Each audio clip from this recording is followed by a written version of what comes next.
Hello there, you're watching All 24 News, World News Programme coming to you live from Algiers. I'm your host, Griffith Zachary, and up next are tonight's top stories.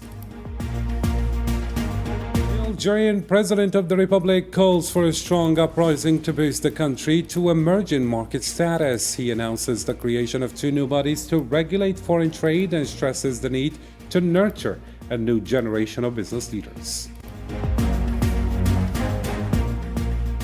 Also in our news, Algeria demands the immediate release of its diplomat detained by France, rejecting the justifications for his custody. The country warns of the consequences of this unprecedented move. Coming up as well, mass marches continue in Rabat, demanding an end to normalization with the entity. Moroccan activists criticized the kingdom's role in facilitating the extermination of Palestinians and condemned the use of its ports in the ongoing genocide. And later on, 2 children martyrdom in the Baptist hospital attack. Hamas labels the bombing a war crime, while the Palestinian Foreign Ministry calls the attack a heinous crime with international complicity. Stick around for the details shortly. Welcome back to the program. It's great to have you with us tonight. Well, we begin with national news.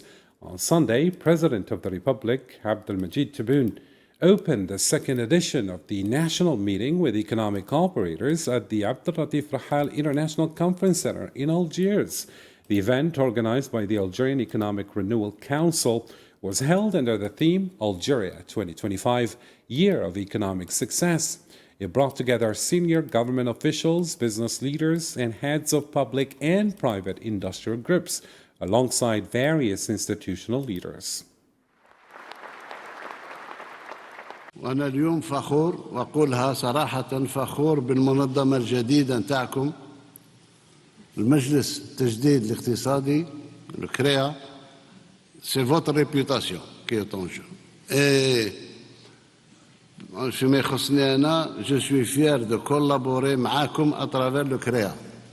أنتم الأمل تاع خروج الجزائر من الوضع اللي كانت فيه رانا في مرحلة مؤقتة بقينا 2 أو 2.5 سنين باش نوصل إلى درجة ثاني اقتصاد ولا أول اقتصاد إفريقي إن شاء الله. Similarly, and on the same occasion, in his speech, President of the Republic, Abdelmajid Tebboune, emphasized the need for a strong mobilization to elevate Algeria's gross domestic product to $400 billion by the end of the year 2027.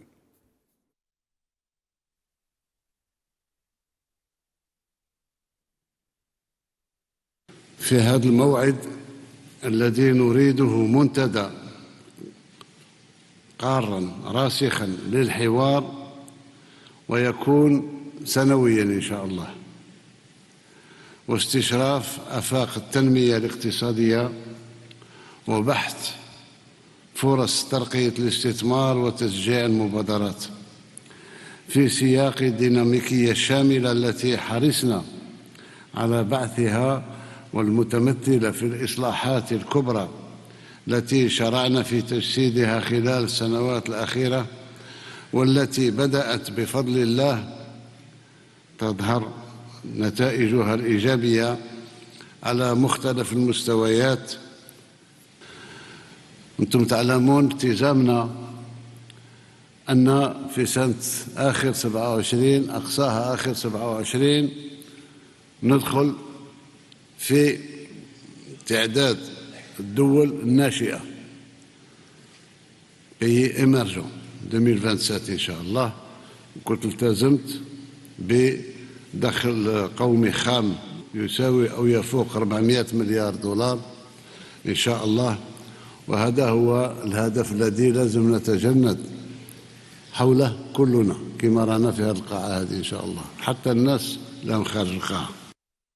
Similarly, the President of the Republic, Abdelmajid Tebboune, announced further the creation of 2 new agencies set to launch in May.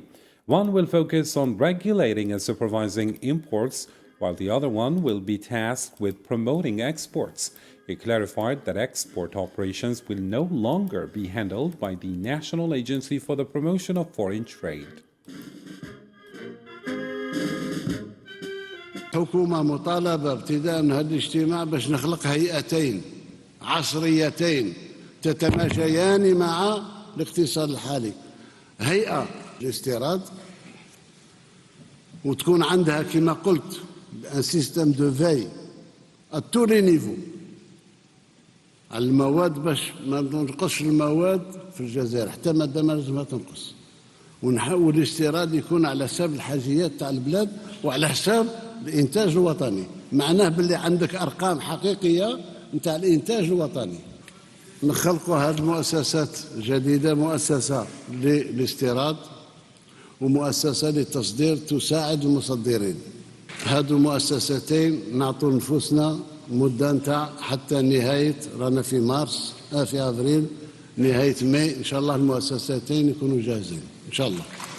الباب تاع السياحه ما فيش قرار اصعب قرار باش هذه تدخل في القرارات اللي خداتها الدوله الجديده، الجزائر الجديده، اللي باش نشجع كان الفيزا نعطوه وكونت قوت بالبزاق كما يقولوا. اليوم الفيزا راه في المطار، تجي الطياره ينزل من الطياره يفوت الكيشي تم يعطوه الفيزا تاعه سير بلاص ويروح الله يسهل عليه. ما فيش تضحيه اكثر من هذه. President of the Republic Abdelmajid Tebboune emphasized the importance of fostering a new industrial climate that encourages the rise of a new generation of entrepreneurs breaking free from the painful legacy of corruption and embezzlement. نخلق مناخ آخر للصناعة ونخلق جيل جديد من رجال الأعمال اللي ينسينا في الماضي الأليم، واللي يخلي الجزائر إن شاء الله تخطو خطوات أخرى. وهذا كان من التزام تجديد الجزائر، تجديد هياكل الجزائر ومؤسسات الدولة الجزائرية، أولاً بالتركيز والركيزة على الشباب، لأن الشباب نظيف ونزيه ومخه ماهوش ملوث، لا بلا سيرفاكتوراسيون ولا بلا سوفاكتوراسيون ولا بالرشاوى ولا بهذه. Meanwhile, the President of the Republic, Abdelmajid Tebboune, reaffirmed that European countries are key partners of Algeria and have agreed to review the existing partnership agreement. Speaking at the opening of the second meeting of economic operators on Sunday, he clarified that Algeria will not make unrealistic demands during the review process, emphasizing the significant role of business operators in shaping this collaboration. Two other Algeria-related news, and as you followed on our headlines on Saturday, Algeria called for the immediate release of one of its consular employees who had been placed in pre-trial detention by French authorities as part of an investigation into the alleged kidnapping of Emir Boukhars, also known as Emir Dizad, in 2024. The Algerian Ministry of Foreign Affairs issued a statement confirming that Secretary General Lounes Magraman met with French Ambassador to Algeria Stéphane Romaté to formally express Algeria's strong protest against the decision by the French judicial authorities. The Secretary General of the Ministry of Foreign Affairs, Lounes Magraman, received the French ambassador to Algeria, Stéphane Romaté, today at the ministry's headquarters to express Algeria's strong protest against the decision of the French judicial authorities to indict one of its consular staff working on the French soil and place him in temporary detention. This comes part of a judicial investigation related to the alleged kidnapping case of the dissident Emir Boukhars, known as Emir Dizad, in 2024. And in the same context, Algeria strongly rejected both in form and content the reasons presented by the French Public Prosecutor's Office for combating terrorism to justify its decision to place the Algerian consular employee in pre-trial detention.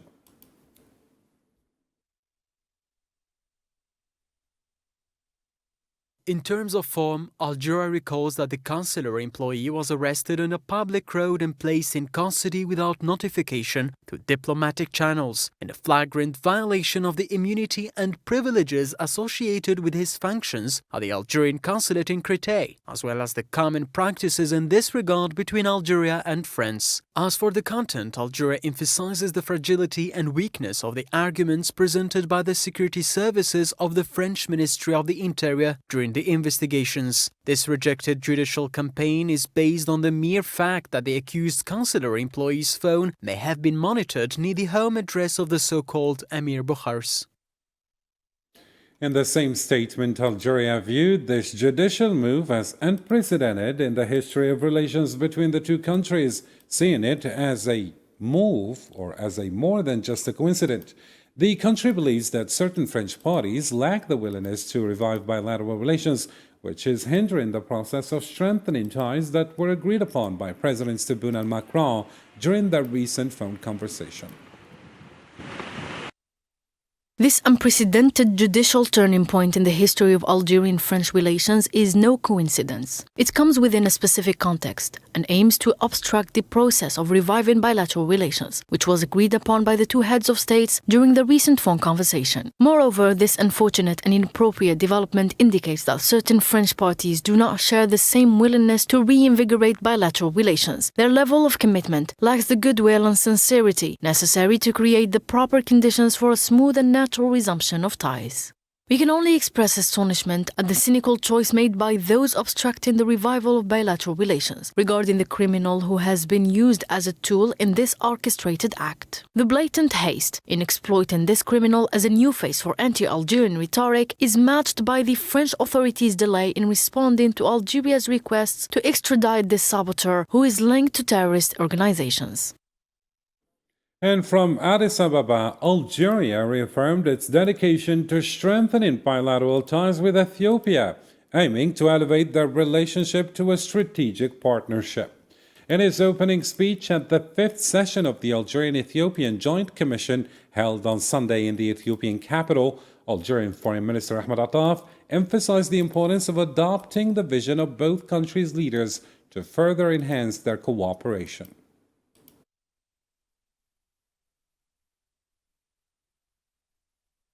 Let me reaffirm our strong commitment to the declaration that our two countries have concluded in June 2013 with the aim of elevating their bilateral relations to the level of strategic partnership.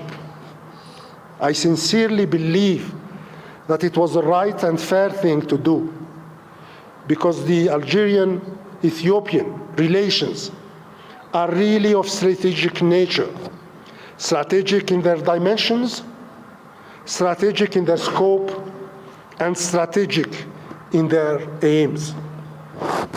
Let me also express our deep satisfaction with the new dynamic that has been instilled in our bilateral relations during the most recent years. A dynamic that has been evidenced by the high-level visits that Algeria gladly received in 2022, from both the Prime Minister and the President of Ethiopia, by the productive and purposeful meetings that our leaders, President Abdelmajid Tebboune and Prime Minister Abiy Ahmed, have had on many occasions, as well as by the Algerian ministerial visits undertaken recently to Ethiopia. And on the same occasion, the Algerian Foreign Minister further highlighted Algeria's dedication to advancing its relationship with Ethiopia to a level of a strategic partnership. He emphasized the goal of achieving strong political coordination and ensuring the partnership delivers a positive and lasting impact for both nations. Let's take a listen. Our duty today is therefore to build on this new dynamic, to ensure that our strategic partnership delivers concrete results with positive and lasting impact. In other words, we are much more awaited when it comes to urgent need to uplift our economic cooperation to the same excellent level of our political coordination. In taking on this challenge, I encourage each and everyone present in this room to embrace the ambitious vision of our leaders and to bear in mind that all the needed and necessary ingredients are in place to achieve resounding success. And it's worth recalling that at the fifth session of the Algerian-Ethiopian Joint Committee in Addis Ababa, Algeria and Ethiopia signed 13 agreements across sectors such as pharmaceuticals, agriculture, energy, mining, and space sciences. The session focused on strengthening bilateral cooperation and setting new goals based on shared development priorities. A private meeting between the ministers discussed advancing their strategic partnership and aligning positions on key African and global issues.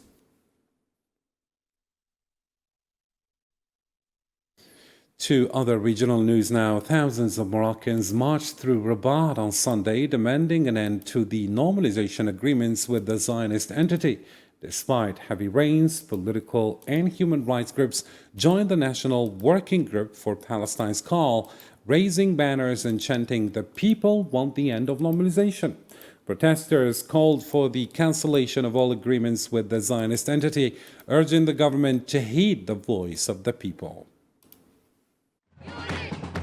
ارفعوا أيديكم قولوا Raise your hands and say that we are ending all relations with the Zionist entity. I direct this call to Moroccan officials. Al-Quds is in danger, and protecting it requires severing ties with the Zionist entity by all means. First, by cutting relations with it. Second, by boycotting everything related to it. And third, by contributing to the prosecution of Zionist leaders for their crimes against the Palestinian people and the people of our nation. Still in Morocco, the boycott, divestment and sanctions movement strongly condemned the kingdom's role as a facilitator for the Zionist entity, particularly through its ports receiving arms shipments. The movement called for widespread participation in a protest organized by the Moroccan Front for Supporting Palestine and Opposing Normalization this Friday in response to two cargo ships passing through Casablanca en route to Tangier Med, where they were set to load equipment for F-35 aircraft destined for the Negev base used in the extermination of Palestinians in Gaza.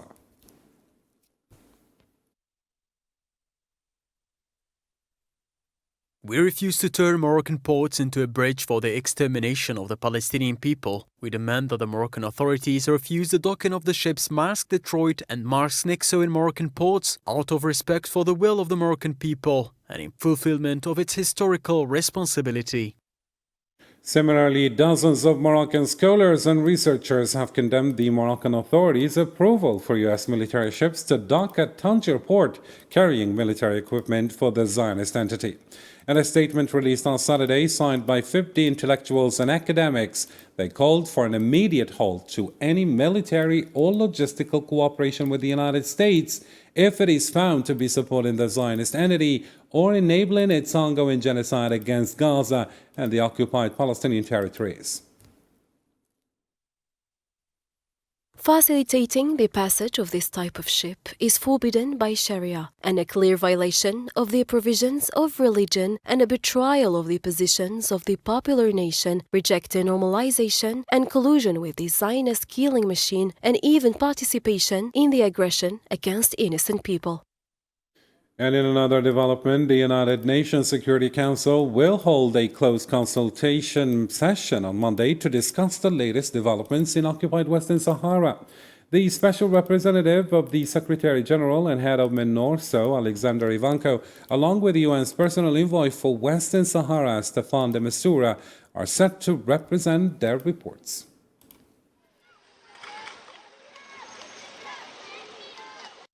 In the same context, Algeria strongly condemned the worsening suffering of the Sahrawi people and the denial of their right to self-determination. In a statement made on Sunday in Addis Ababa, Algerian Minister of State and Minister of Foreign Affairs Ahmed Attaf emphasized the ongoing tragedies faced by the Sahrawis are the direct result of the stagnation in the United Nations-led political process.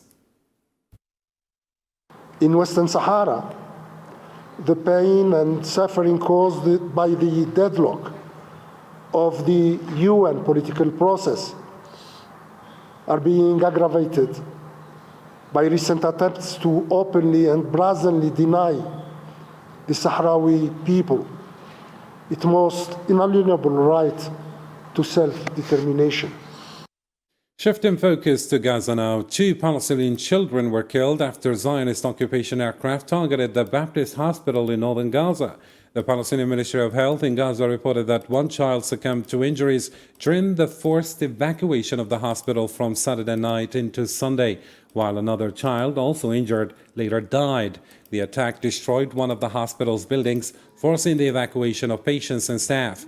Dozens of patients now face dire conditions in the open.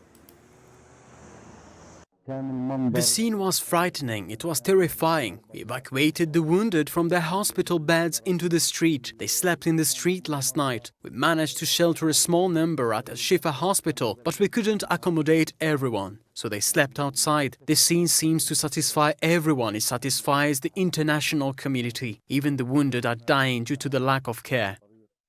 In reaction, Hamas condemned the bombing of the Baptist hospital as a war crime, accusing Zionist forces of committing brutal acts in Gaza.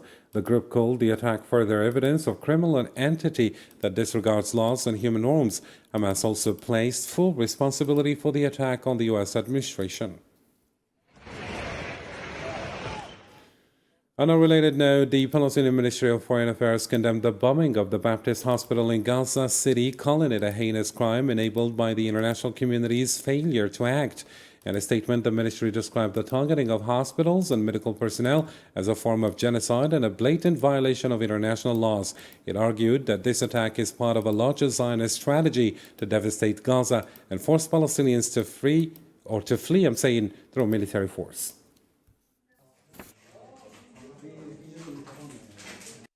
In a related development, the government media office in Gaza confirmed that the Zionist occupation forces have destroyed 36 hospitals, including major ones like Shifa, Nasser, and Abu Yusuf al-Najjar, as part of a deliberate campaign to dismantle Gaza's health infrastructure. The Ministry of Health reported that most hospitals are now non-functional, with over 80 health centers and 140 ambulances also destroyed. Gaza is on the brink of an environmental and health disaster, worsened by a blockade preventing vital medicines and vaccines for children from entering.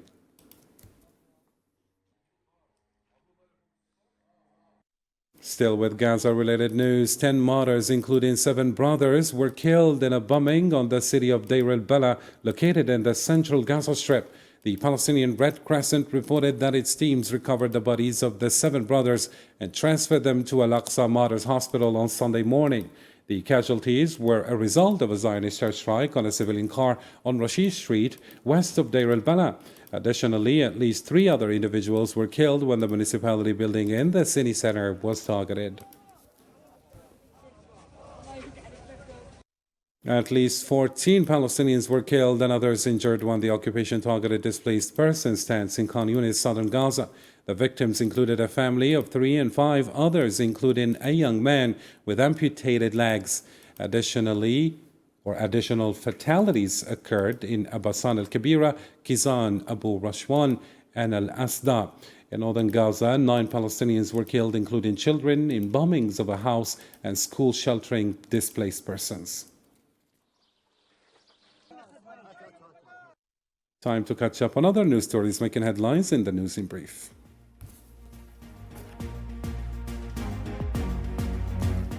Forces attacks on Al-Fasher, North Darfur. They also stormed Zamzam camp, the largest in the region, killing, displacing residents and forcing thousands to flee. 8 groups report that the rapid support forces killed all staff at the last functioning hospital, leaving no medical care for around 500,000 displaced people. The situation is being called a major humanitarian tragedy.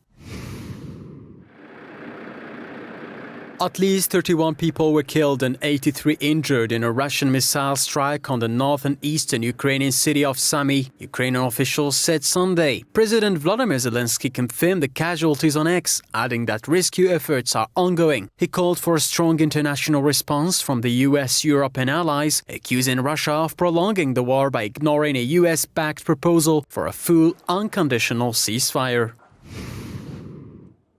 In simultaneous statements regarding the Muscat talks, US President Donald Trump announced that negotiations with Iran are going well, emphasizing the importance of reaching a deal. Meanwhile, Iran confirmed the talks remain indirect and limited to the nuclear issue and lifting sanctions, rejecting negotiations on its regional presence or missile program.